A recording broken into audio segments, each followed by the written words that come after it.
Blog Talk Radio.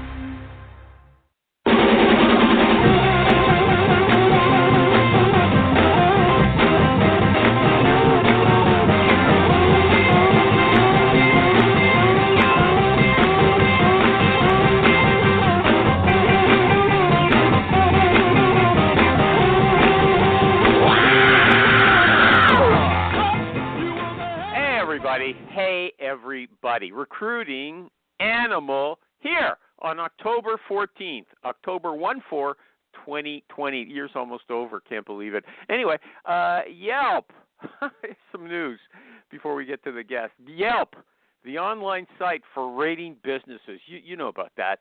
The customers rate the business.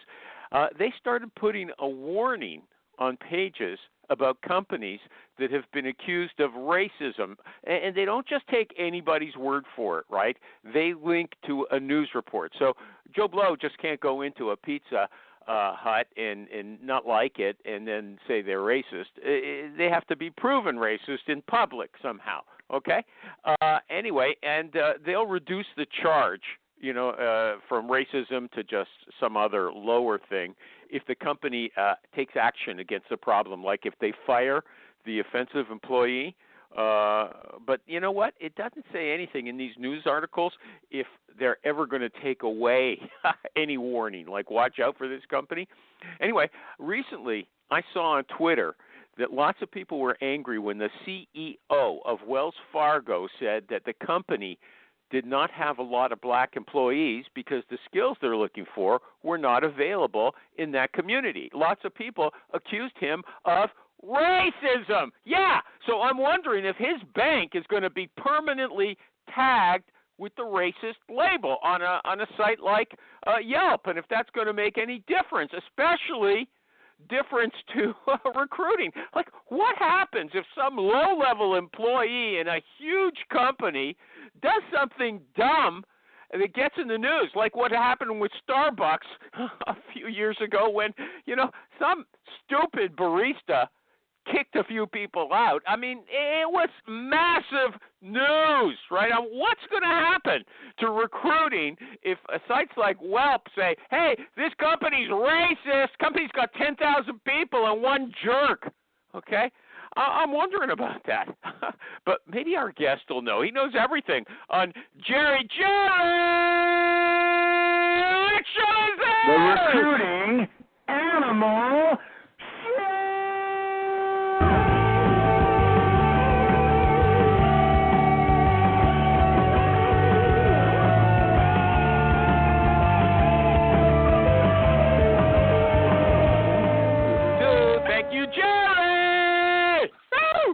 Anyway, okay, I'm going to thank the sponsors as well. StaffingDebt.com. Lately, I've been thanking them first because it's so easy to remember. StaffingDebt.com. If you're an agency recruiter, somebody cheats you, they hire your people without paying you, call these guys. They work exclusively with agencies, and they collect the money. They know what they're up to. PCRecruiters.net. The Swiss Army knife. Yep.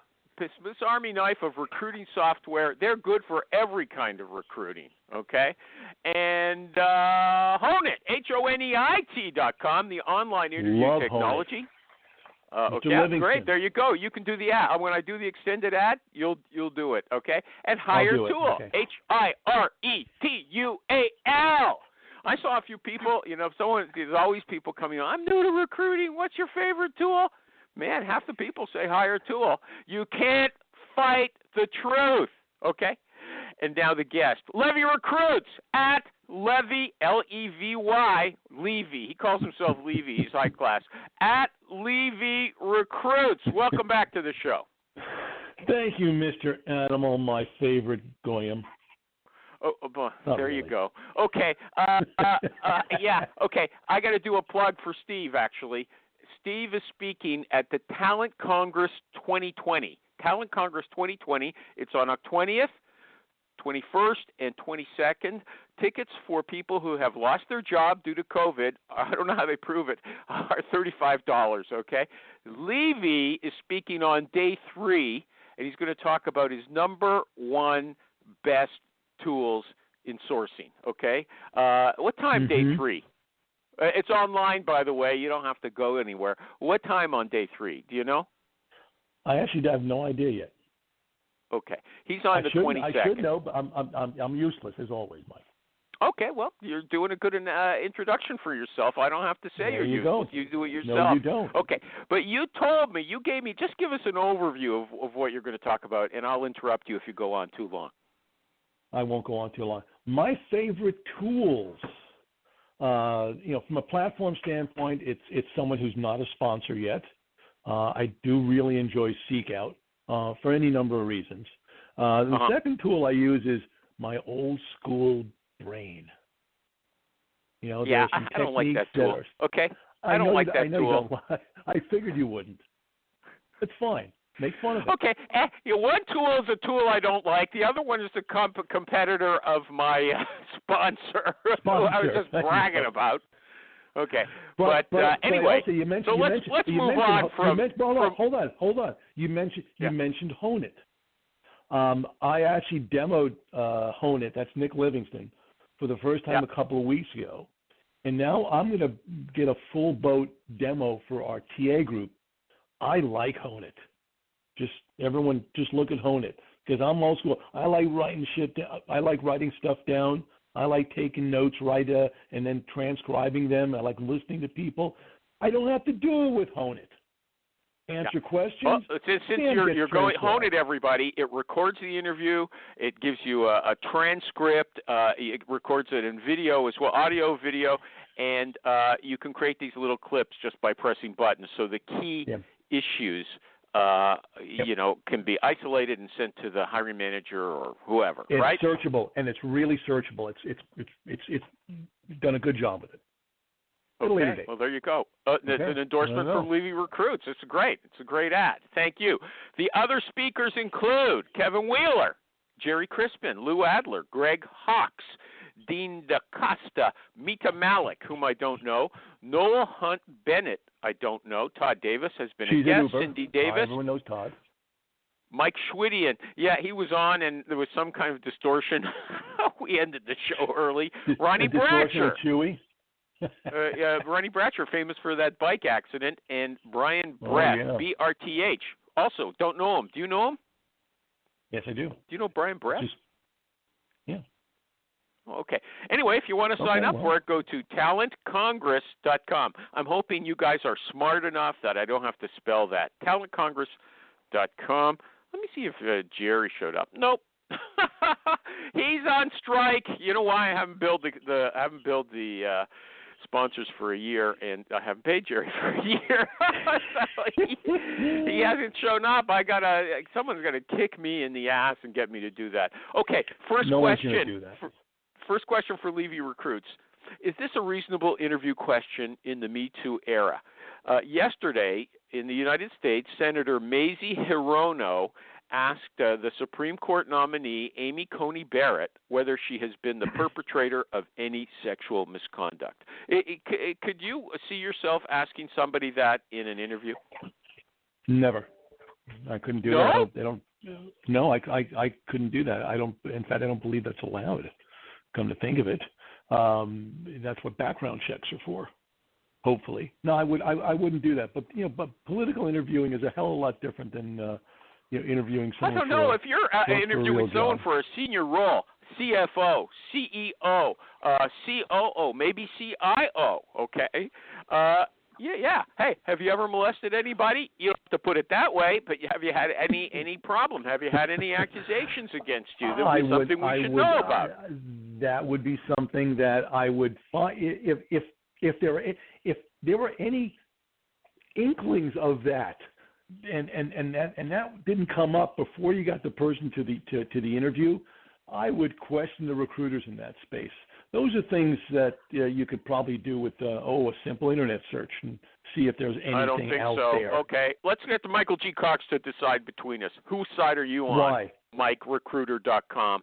Me or Levy? Are you referring to the question about asking about their criminal background check during an interview? No, asking them during an interview if they've been accused of any sexual misconduct. That's asking about a background check during the interview. Yeah. No. That's what the background check is for. Unless anybody else want to comment on that? Anybody else? Mike, no. Mike, he doesn't like our answers, does he? No, I don't. Okay, I think it's a good question. I think the senator who made a fool out of herself apparently by asking that. I think it's fair. Who would have guessed a few years ago that all of these famous people have been exposed for doing these weird things? Okay. And I don't even want to go into the details. Surprised me. Has Glassdoor ever affected you? Which people are you referring to? Let's move on. Enough on that. Has Glassdoor ever affected you, Steve Levy, as a recruiter? Not that I'm aware of. Never? Not that I'm aware of. No. I mean, people have read it, and then people read it. We explain situations, and some people buy the. Hold on. Has anybody ever said to you that you're trying to recruit, Steve? I was looking at Glassdoor and I read this about your company. I'm concerned about that. You've never had that. Are you an HR or talent leader trying to figure out how to have the biggest impact on your business and your people? Listen, you're busier than ever, but you're also under more pressure than ever before. The We're Only Human podcast has been running for over 10 years, helping leaders get a handle on these topics. I'm Ben Eubanks, the host of the show, and I started my career as an HR practitioner and executive. Now I run a research firm dedicated to exploring the trends affecting work and the workplace. We cover research from a practical lens, technology changes, compelling case studies, and more, so that you can get back to work and have the impact you've always wanted to. And we do it with some fun. Check out the We're Only Human podcast today. I've done it. I did it, before I joined M&T Bank. I read all the bitch boards and brought up the issues and asked if these issues have been addressed and how they were addressed. So yeah, I bring it up. So why wouldn't people? I know people have brought it up. I just can't remember a specific incident. Oh, so people have brought it up to you, okay? Yeah, but you've absolutely. never lost. It sounds like you've never lost a candidate because of something that was published on Glassdoor, like saying the company. Checks reads our emails or something like that. No, I can't recall anything specific. I certainly have lost people for other reasons other than what was there. Let me tell you. What other reasons? Tell us right away. Well, like what? Everything. It could be the salary wasn't what they wanted. Ultimately, they realized, I really don't want to relocate there, or they got an offer with another offer that was just in a more desirable company. Any number of reasons why you lose people. If they get to the point where they're getting an offer, at that point, the only reason you're going to lose something is if something better comes along, or somebody in their life says, I'd rather you not go there. But if you get to that point, it's like the Glen Ross. It's the coffee is for closers. If you're drinking coffee and at the end of the day someone walks away, someone walks away. Okay. That's right. What about Zoom interviews? I assume you're doing them, even if it's not on Zoom, it's some on others. Several times a day. Do you prep your candidates for Zoom interviews with the hiring managers? Do you prep the candidates? Absolutely, I absolutely do. I go over the background. How long? How much time? How much time? You listen to me. How much time? 10 minutes, maybe 5-10 minutes. 10 minutes? What do you talk about? Mostly I tell jokes, but for the other 3 or 4 minutes, I go over these typical topics that they'll talk about. This is who they are. These are the kind of things that are important to them. Because, every good recruiter knows that about the hiring manager, right? Okay, but the thing is, that's just a regular interview prep. Is there anything about Zoom, like get out of your pajamas, comb your hair? Okay. Yes, I didn't understand. Yeah, actually, I go where lighting should be. Put light in front of behind the camera. Make sure that particularly for engineering, I say have your notes. Specific notes in folders to the side where you can open them up, but people can't see them, and you can refer to them during the interview. Well, they see you looking down at them. It's no secret. I don't know why you said that. Okay. Yeah, but it's mostly the prep work, Michael. It's surprisingly people don't do that. They'll go just what's on their resume or what they remember. Okay. So you are famous. I have really great I'm moving on. You're famous No for kidding. your long. You're famous, Michael D. Cox. Did you want to say something? Well, I'm sorry. Did I interrupt you? No. He's probably laughing. No, go ahead. Okay. Yeah, he's sleeping. He's not laughing. Okay. You are famous, Steve Levy, for your long recruiting emails. Am I right about that? Apparently so. You think so? Uh-huh. No, it's not that I think so. I can actually read you one, but it would just take too long for me to read it. But I'll quote you. You said, "Here's what I've learned. People will read longer emails if the content is good. Write in a voice that sounds just like you're speaking to the recipient." And you said you sent off 21. This email you gave an example of. You say you sent off 21 of them. I think it was through LinkedIn InMail. No, it was it was I think it was 25 or so, and I got 21 back by the next morning. Yeah, that was for a sales engineer in Mexico City. You're right. Yeah, right. And nobody told you to piss off. You said nobody was rude to you or anything. In fact, those might have been my words. No one told me to piss off. Exactly. Okay, were your words? I looked at. I did a search on you on the major groups. Okay. You could have asked. Here's what you said. I would have given them to you. Okay, here's what he said. Everybody. He said, "Look," he said, "I'm not assuming anything about your happiness at work, but I am assuming that someone who seems to like technology, you might be interested in how the exploding use of video has forever changed the structure and landscape of how educational institutions teach and interact, how enterprises develop their employees and culture, how media Mr. and Cox, entertainment can you start snoring, companies." please? Okay, he went on and on like this. I mean, and then you would throw in Michael G. Coxel like this. He threw in Spanish as well.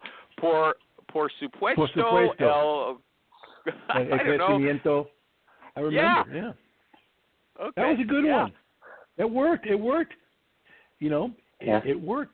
You want me to read you a current one that I'm using? Yeah. Okay. Sure. Okay, let me just open it up here right now. Okay, but it worked. But Michael G. Cox, who doesn't usually complain, started complaining immediately. Okay. No, we're complaining because you're just taking up my time on the Recruiting Animal Show. Okay, later. Sure. Okay, but while you're looking use for Spanish quite often when I think it's going to work. When it's do going to help. You do? Yeah. I'm sorry, Michael. Give us a candidate late last week who's actually originally from Argentina. Yeah. And we started talking about Buenos Aires and the fact that he's from there originally, and it just helps to grease the skids, and it accelerates the little relationship that we're building. Yeah. Okay. But here, while Levy's looking for that email, he's got another. Okay, go ahead. Read it to us as long until Michael cuts you off. This includes an attachment, and it goes, my recruiting team partner, Kristen Lucia, sent me your resume, and as a tech whisperer in the group, I was an engineer for 15 years, your dev work and experience intrigued me. I'd like to set up a time for us to have an informal 30-minute Zoom video call. I'm interested in what you want to do next, what you like and dislike doing, what specific technologies excite you. Of course, I'll fill you in on what we're doing. A one-pager detailing our tech stacks and live dev projects is attached. How does any day this week or next week look to you? It doesn't have to be tomorrow. Hold on a second, though. Steve, come on. This is not a cold recruiting email. You were referred by somebody, No. This is someone who just sends stuff, and they have no idea. But I'm just telling you, this I want to go way. on to something else before we lose you the want audience. A cold one? I'll give you a cold wait one, a second. Hey, hold on. You've got another email, an example that you published. Me not sharing specifics. Hold on a second. No, this is more specific. But when your subject, he doesn't like it. Your subject to the guy was, we have shaved heads, chin hair, and the same first name. And the same first name. That was the most serendipitous subject line I've ever written. That's a classic. It worked. Instant. That was my most perfect subject line ever. Okay. And that worked. Did you hire that guy? Instant classic. No, I didn't. I got down to the interview, ended up doing something else. But that's not the point. Okay. I got up to the interview. Did someone say instant karma? I would say so too. No. That's pretty. Instant classic. And I'm sure it instant worked classic. I would say that's a classic. Do what it's supposed to do, which is get them to open the email. Yeah. Well, you know what? If it was, some people might think it was freaky. Okay, we have shaved heads, chin beards, and the same first name. Woo! Okay, women. Do women face a backlash if they try to negotiate salary? Steve Levy. No, not in my experience. No? Okay, because No. this is what I read and published. It was a woman said negotiation is part of the process for white men who were seen as having other options and deserving of both this job and the other options. Women are seen as you should be grateful for this opportunity since we both know that you can't get any better because you don't deserve any better. Is that the attitude that any recruiters that you know actually take, or is this someone's fantasy? That's not the one that the recruiters I know don't even think like that. Me neither. I don't know anybody, but you know what? I don't know anybody. This kind of stuff is published all the time. No. Anybody else want to comment? At M&T Bank, just over the Canadian border in Buffalo, New York, you get paid on merit. Okay, I advise people not to say the name of their company. Okay, you never know. It might turn up on Yelp. Okay, how much? Okay, what's your immediate reaction if you send a sourcing message to somebody like, I've got a chin beard just like you, and the first thing they ask you is how much? Does that rub you the wrong way? Is that a bad sign? It rubs me a little bit, but I also understand what's behind it, so I just tell them. And I'll give them the range for the positions and say, is this what you're thinking about for yourself? Okay, so you have actually hired people who their reflex question was how much, right? Yeah, I don't care about that. They're human beings, Michael. These things are important to people. So if they're important, okay. I'll answer the question. Okay, I think it's a legitimate question, by the way. But here's the next follow-up: do you tell them the full range, or do you say, okay, the minimum is 80, and if it's 80 to 100, do you say it's 80 to 95, so that you can wiggle them up if you need to? No. I'm straight honest. I tell them this is the midpoint and this is the high point of the range. Okay, so you'll say like it's 80 to 100, and so if they get an offer at 90, and you've told them that the company is willing to pay 100, will that be a bad reaction? Will they get upset? It depends. This is how I do it. I tell them straight out, I will never lie to you. I never want you to come back and say you lied to me. So I say, this is going in. This is our midpoint, and this is our high point.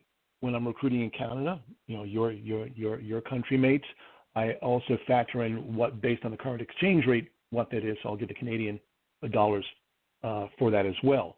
And invariably, when I do that, people tell me what they're actually making. And depending on the skill set, after I go through a screening interview, and I've done the assessments of them, and they tell me, what it is they're looking for. Before they do that, I say, look, if you give me a number that I think is too low for your skill set and your experience, I'm going to tell you it's too low.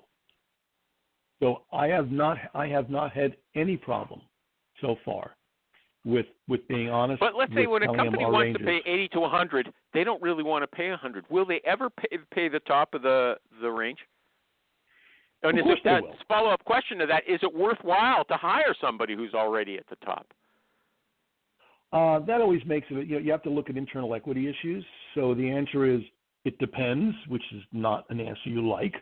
But if the person is going to make a difference, if the person is going to get stuff moving, if the person is going to build the things that need to be built, yeah, of course it's worth hiring someone at the top of the range if they're. Yeah, but they can't. Okay. Anybody want to comment on that? Hiring somebody at the top of the range? Anybody? Going once, going twice? Let them know what the range means and how one is going to be categorized as higher or at the high end of the range versus low end. Now it's your turn to be more concrete. I don't know. What are you talking about? The bonus and base? Is that what you're talking about, Michael G. Cox? All right. So if the base salary has a range of $150,000 to $200,000 for a sales rep, Yeah. they're immediately going to say, well, 200,000, that's awesome. And kind of they tend to forget the low end of that range. So you have to explain, to max out on this, you need to max out on these parameters. Yeah, at 100%. At 100% performance under our plan, this is how it breaks out, and these are the steps that allow you to get there. Yeah, you know what? Okay, that's not a real solution, Michael G. Cox, because if you give them these parameters and the hiring manager or hiring committee doesn't think they've met all of them, they're going to get angry and they're going to say, well, I disagree, Yeah, you totally disagree. That's not a solution. Exactly. Hold on. It is a solution because what you have to explain, if you guys are interviewing properly, and you can explain that he didn't max out on these areas, then you state, look, during the interview process, which is now over, you failed to demonstrate a, propensity. They're crazy. In this I don't area. want to work for that company. You know what? I got everything. I'm at the max. No, they're crazy. Forget it. No, that's fine. Okay. Hey, during the interview, you didn't demonstrate.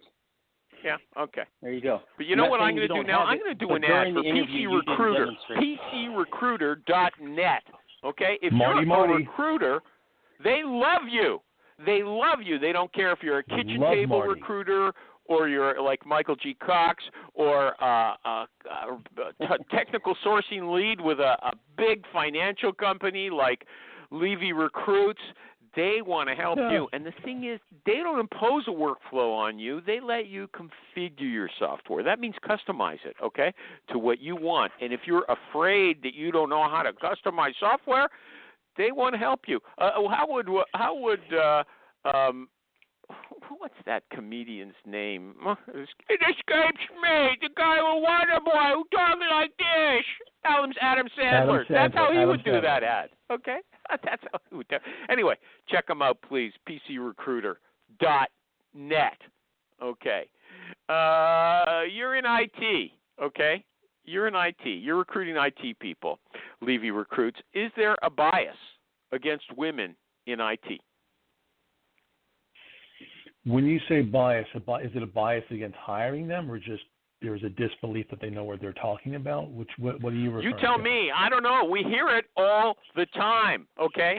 You hear it all the time. There's a big war against women, especially in IT. It's not a war. Tell me what that means. It's a war. There are always people there are men who are stupid and don't understand that. Women are just it's even saying this is stupid. Yeah, there is sadly a bias, and it's up to, I'm just intolerant of it. Simple as that. We've done a really good job. There is a bias. So give me an example. Why would you say that there is a bias? Because I'm 61 years old. I've been involved in technology for 40 some odd years, and it's the. It's unfortunate, but there are still some jackholes in business. Vague. No, it's not okay. vague. It's not vague at all. It's not vague at all. I don't want to sound like a Supreme Court justice on the hot seat here.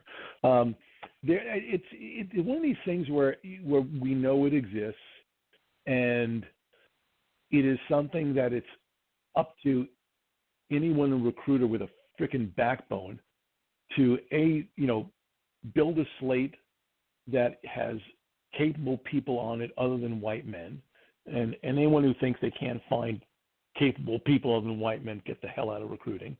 Number two, it means. Are you including Asians and South Asians in that? Apparently, they're not hard to find, right? Or you mean only? It's an easy. It's the easy button.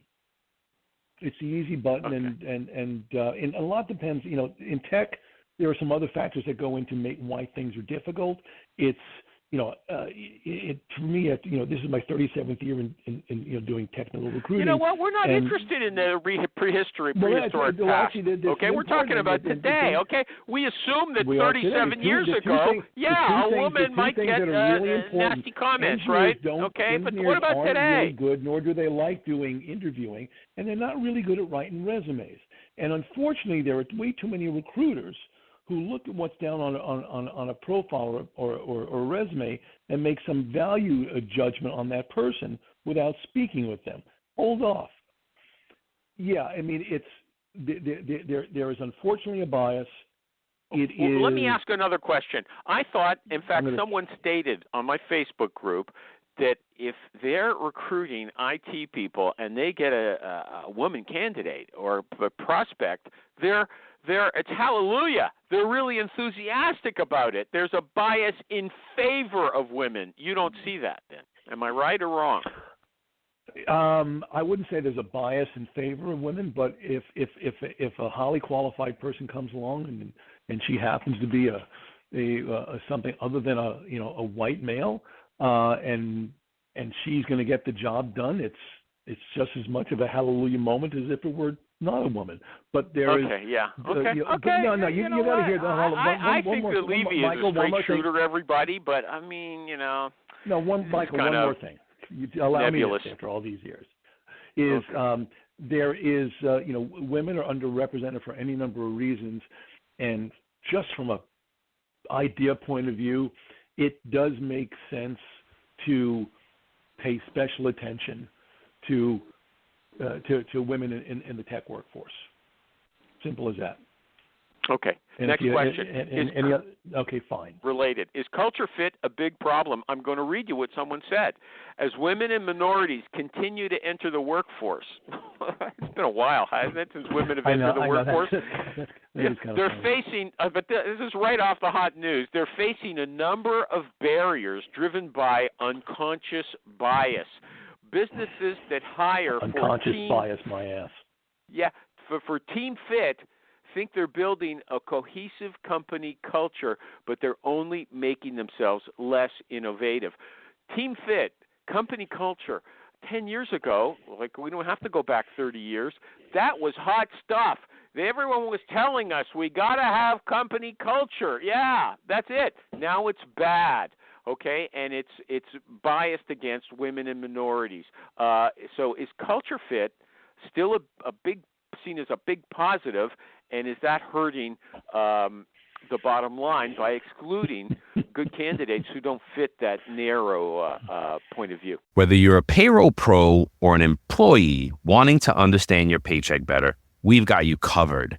Tune into It's About Payroll for expert insights on payroll trends and compliance, or check out It's About Your Paycheck, the go-to podcast for employees looking to understand their pay and rights. 2 great shows, 2 great hosts. Listen now, brought to you by Work Defined, where payroll meets clarity.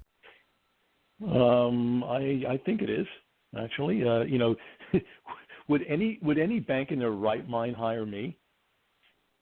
Talk about the antithesis of culture fit at a bank. I mean, that's me. Yeah, you look like a beatnik. Okay, so they did hire you.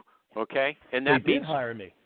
Okay, so that means that people are not as biased about culture fit as some people claim, right? You're living proof. No, it also there's another explanation. It also means that they're willing to take a chance and they recognize their limitations, and then let's you let look the like balls a hippie butt. You look like a hippie butt. Okay, your name is plastered over every conference. So we just talked about one today, the Talent Congress.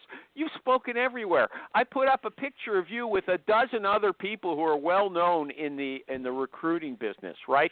Everybody knows you. We're not just looking at your haircut or your little beard. Everyone knows you too. Okay, yeah, but nobody says, okay, but my point is, if you're looking for a team lead position, I think they can see much more in you than they can see in the average person who's applying for a job.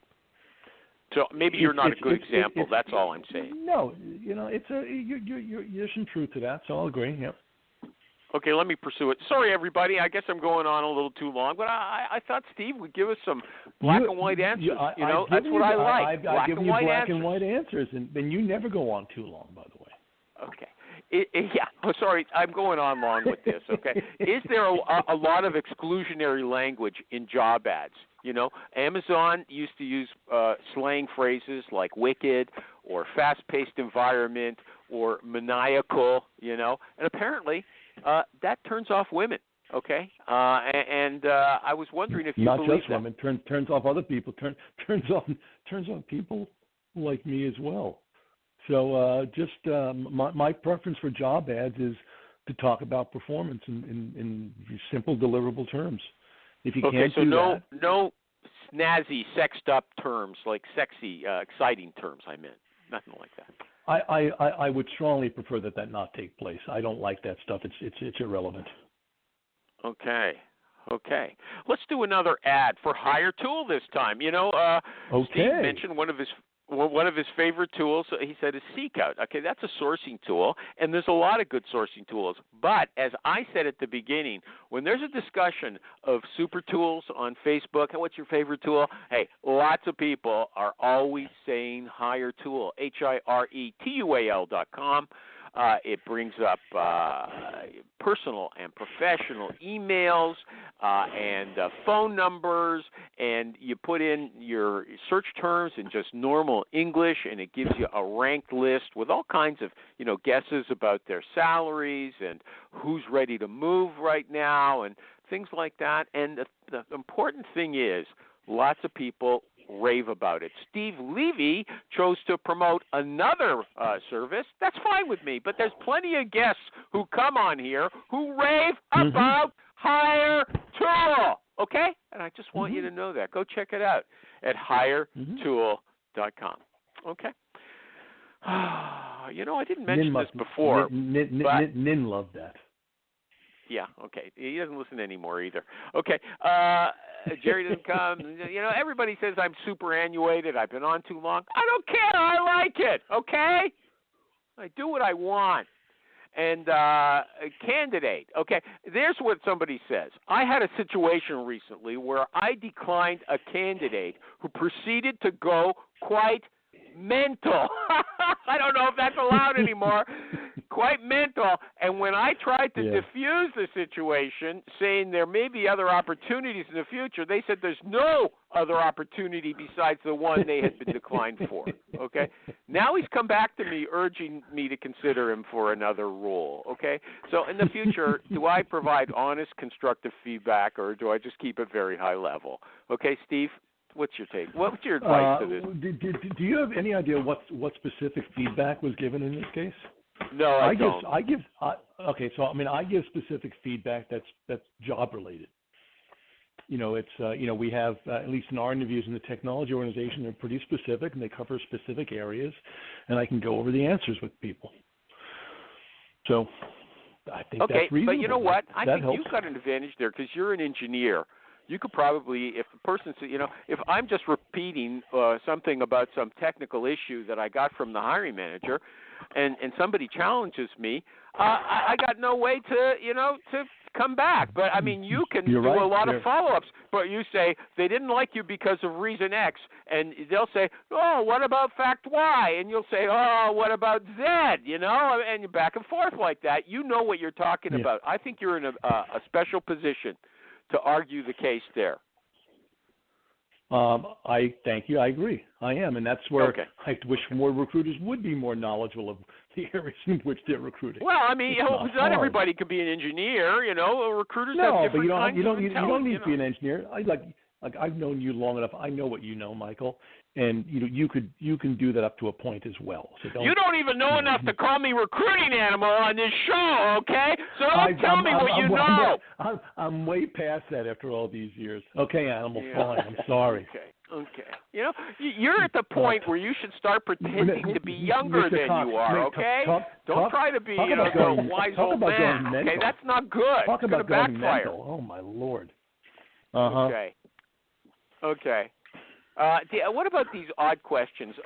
Like, do you make your bed in the morning? Have you ever asked anybody something like that? Like what? What questions? Do you make your bed in the morning? No, I don't. No? What if somebody asks a candidate what kind of tree would you be? Well, this is a little better than that one, okay? Okay, let's move on. Okay. Not much. I keep what thinking, what about if a company puts in an ad? Anytime I hear those questions, I can't help but have visions of John Vlastelica and the Amazon bar raiser program flash into my head. Well, let me see if anybody's saying something. Okay, Susie Tonini is arguing with me about the COVID death rate in Sweden. No, nobody else is arguing with me.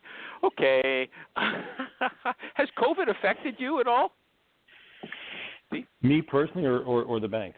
So as a recruiter, and you're recruiting. I don't know. Want to be specific? Yeah, absolutely it has.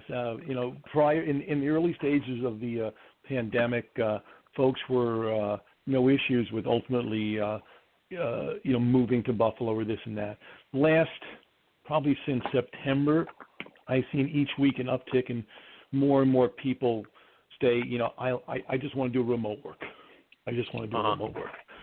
So that's real, and it's not just down in the States. It's up in Canada and your neck of the woods as well. Yeah, he's a Canada expert now, everybody, because he works for a company in Buffalo, and they recruit that's just across the water. Michael G. Cox got a question. Stop.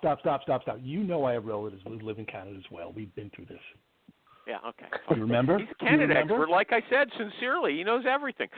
Michael G. Cox. Oh, Canada. Anyway, what? Michael G. Cox, wake up. Do you have any questions for him? I need to change of pace. You got any questions?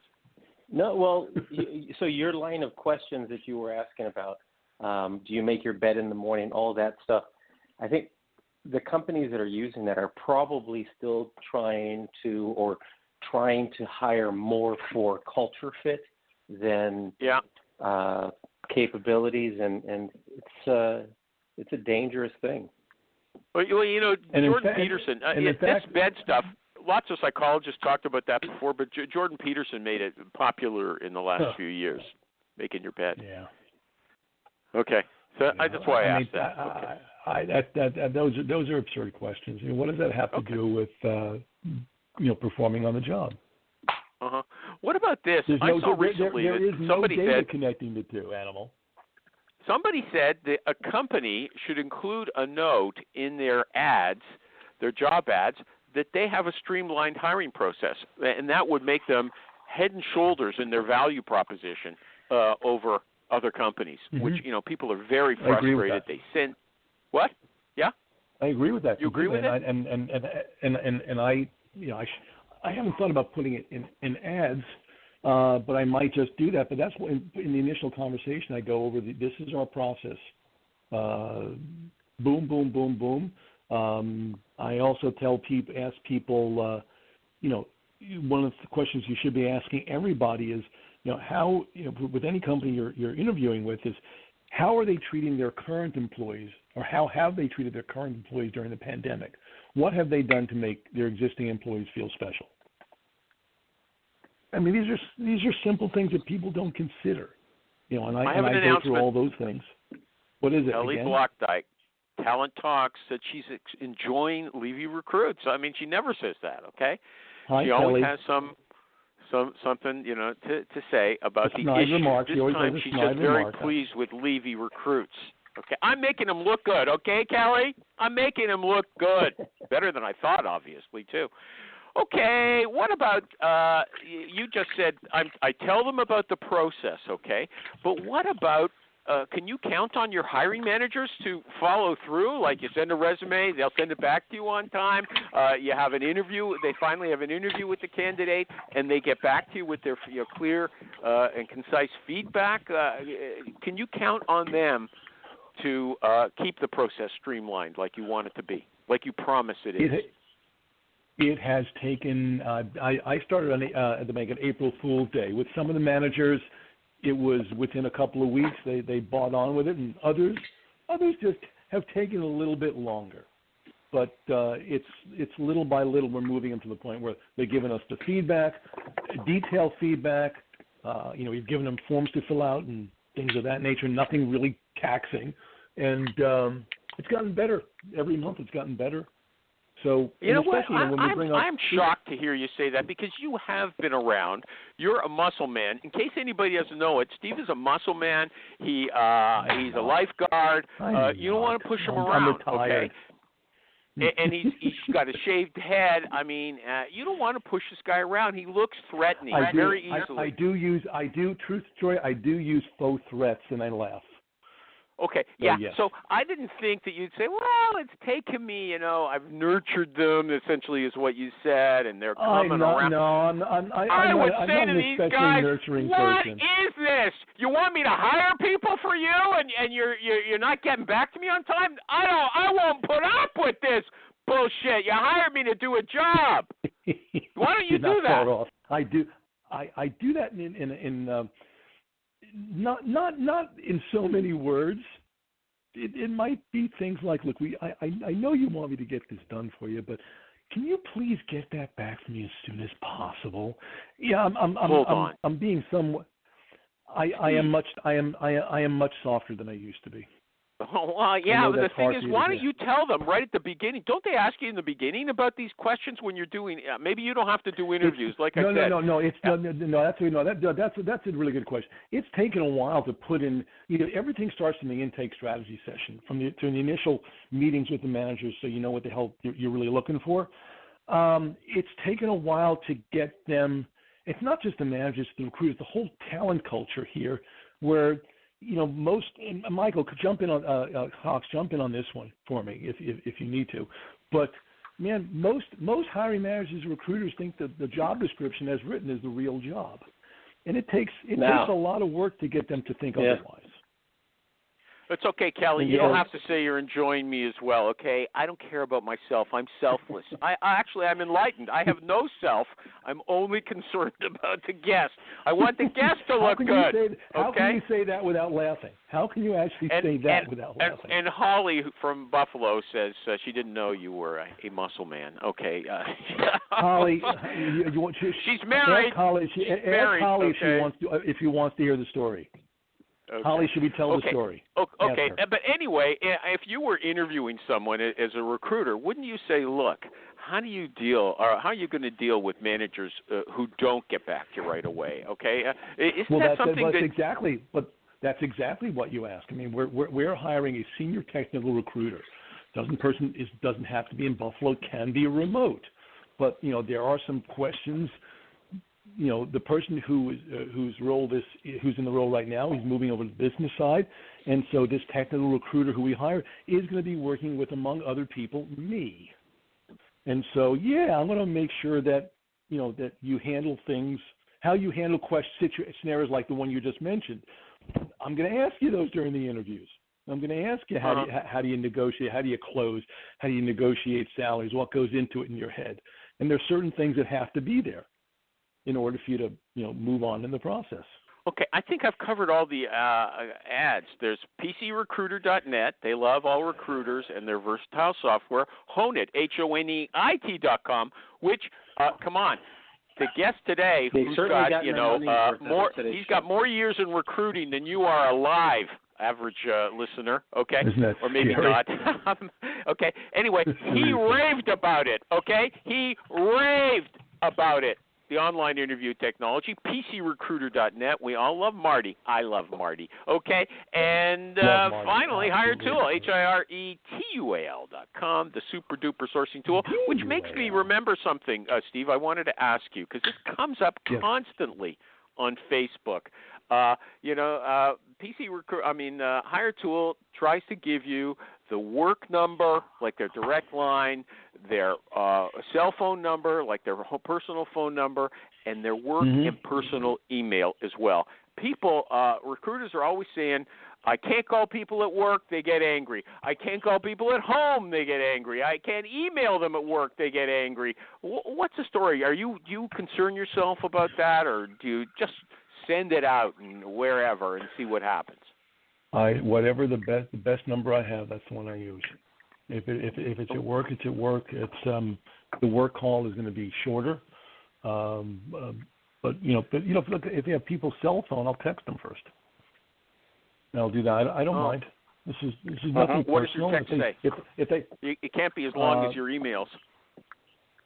No, they can't be as long as my emails. For the recruiter position, it's like, hi, it's Steve Levy from M&T Bank. You want to talk technical recruiting? That's it. Okay. A little intrigue. And what about your cold call? What do you leave voicemail? Absolutely. Oh yeah, because some people say that nobody listens to voicemail anymore, but you believe in it. I believe people listen to voicemail. It's like, we have to teach the 20 or 21-year-olds how to actually use it, but that's another story. Okay. But I think most people do. No problem with that. What do you say in a voicemail? It might be, hi, this is Steve Levy from M&T Bank. I've been talking about our position is like a person right now who just left me a voicemail. Let me see if she actually left a voicemail. She's someone I know in recruiting. And I did something like just real simple. Like talk. I don't, veil it in intrigue. Okay, but you know what? With this, it looked before with the long emails that you ponder a long time before you before you actually, send a message. I actually don't ponder. I think I start writing. You know me long enough. Both you and I both like writing, and I'm pretty creative. So this stuff just comes out, and it doesn't have to be perfect. And sometimes I push things out that are crappy, and they don't work. Then I change them. Yeah, I just want everyone to notice that he keeps corralling me into this. You and I do the same thing. We all do the same thing. That's not true. Steve's probably 10 times better recruiter than I am, especially just for his technical knowledge. Okay, as I said before, if somebody gives him says something, he knows what to ask them. He will not admit it. He will not. I'm a know-nothing. Okay. But let me just, I want to pursue this further with the voicemail and the text and the email. How frequently will you message someone, and how many messages will you send? Like you've got Rich Rosen, who will send an email saying will send an email at nighttime, and then he'll phone them in the morning to say, I sent you an email, did you get it? and then he'll pursue them forever. David Perry's like that as well, and there's other people who say no. Jerry says, like 3 messages. That's, I think, tops for him, if I remember correctly. He always says I get him wrong, but I know he's not a pursue forever kind of guy. Which one are you? Neither am I. I lean towards 2.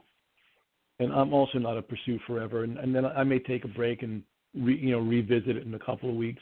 What I'm finding in this economy is people who I've done that to, the folks who I've actually forgotten I messaged them, they're getting back to me. So the economy has a funny way of helping people to. Yeah, but they get back to you when you don't need them. Okay, that's the problem. No, well, I don't know. What I do is the network. Our community is, as much as we joke, we're the people who are on your show. They're really good recruiters, and what I'll do is with someone, if they get back to me, don't have an opening, I'll say, who do you want to work for? What companies intrigue you? And I'll make the connection. I mean, that's the karma that's that really good recruiters employ. Yeah, you know everybody. That's maybe you can do that. I don't. Here's an important question. Okay, we're running out of time. I wanted to get this. I've been researching on Twitter. The things that people complain about recruiters, and the major one is, especially from IT people. Is that they get emails about the wrong jobs, stuff regularly, that doesn't suit absolutely. them. Yeah, this guy said, resumes, motherfucker, do you read them? Well, there's a lot. Look, and everyone, if everyone here doesn't know Recruiting Hell, the sub-bar in Reddit, go there. It's that is gold. And that's where you hear all this stuff out. I mean, that's a classic. It's like, do you have 15 years experience with a technology that's only been around for 5 years? I mean, there is an incredible amount of stupidity in recruiting. The barrier to entry is really low. We all know that. Hey, this is Brent Skinner, host of Small Talk Window here at the Work Defined Podcasting Network. Have you ever wanted a short podcast to listen to during a coffee break of your workday? You've come to the right place. My guests dispense with the small talk as quickly as possible and settle into a meaningful conversation around the world of work. So, what are you going to do? So what's causing that? Is that like these agency guys who are just in a big rush and they do a search on LinkedIn and send out a message to everybody, hoping that if that's the answer. That's the answer. Yeah, but you get them too, don't you? You get these in-malls. I get them all not the time. Often. Not often. I get people sending me emails for warehouse work, okay? I'm not joking. Night shift. If they only knew about you. No, but what happened is last summer, Chris Murdoch, I keep telling him, he and I did an experiment. I added a paragraph to the end of my LinkedIn profile about us, and it was every crypto blockchain technical term. No kidding, my invites, connect requests from people, blockchain investors, what have you, went up 12,000%. Chris just put a simple line at the bottom, I am not a blockchain engineer, and his went up some 4,000%. So people, the barrier to entry is ridiculously low, and there's nothing to keep people from being stupid. They're naturally stupid. It's what they do. Okay. Yeah, but they make the rest of us look better. Couple of other things. If you've got, go ahead, Michael G. Cox. He wants to hear what Michael G. Cox has to say. But I want to endorse Michael. Michael G. Cox is a very good recruiter. He's a smart guy. I ask him a lot of questions on the show. And if you want to see his LinkedIn profile, it's MikeRecruiter.com. Go ahead. Did you have something to say that's worthwhile before I have to criticize it? No. Hell no. Okay. Taking a page out of the Jerry Albright School of Recruiting right there. Yeah. Our final, getting to the final home stretch. Are emojis okay in recruiting messages? Hell yes. Okay. How many? Here's what. Simply what. Just take the classic LinkedIn. Emojis stand out. Completely stand out.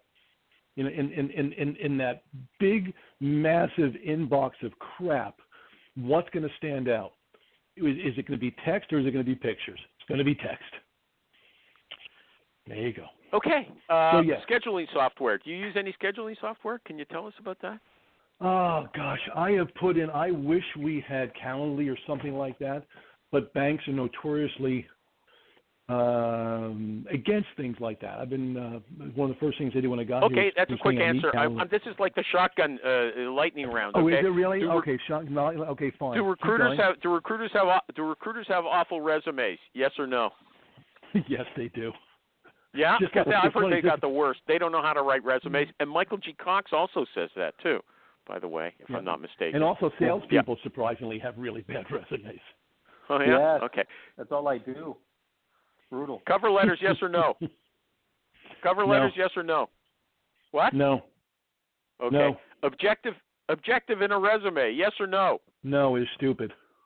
The objective to get a job that fulfills my destiny and dreams and allows me to fulfill my human potential. I like them. Sometimes I like them.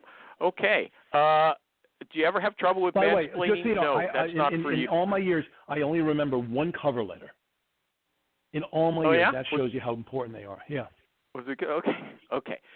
Steve, over to you. Final thing you want to say. Say hello to Holly and Kelly, since they've been talking about you and saying nice things. Hi, Holly. Hi, Kelly.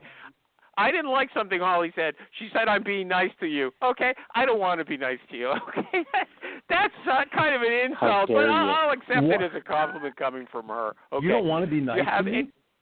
Yeah, that's what I don't want to be, but she said I'd be nice. Next time I come up to Buffalo, just remember it's a 2.5-hour drive to Toronto. Yeah, you can't cross the border. I don't have to worry about it. Okay, it's closed forever. By that time, we'll see. Yeah. What do you want to say? Your parting words. You're on the day 3 of the TalentCongress.com, October 22nd. You're going to talk about your favorite tools. Okay. Yeah, my favorite anything tools. else? I'm going to implore recruiters that this is one of the craziest times I've ever recruited in, and we're not the only ones who are having a hard time. People who we recruit are looking for us to be more honest and more open than ever before. Don't disappoint them. Just be honest. If you don't know something, say I don't know it. Don't make stuff up. Don't Okay. Oh, wow. Okay. Steve Levy, Michael G. Cox, Talent Talks Kelly, Holly above all things.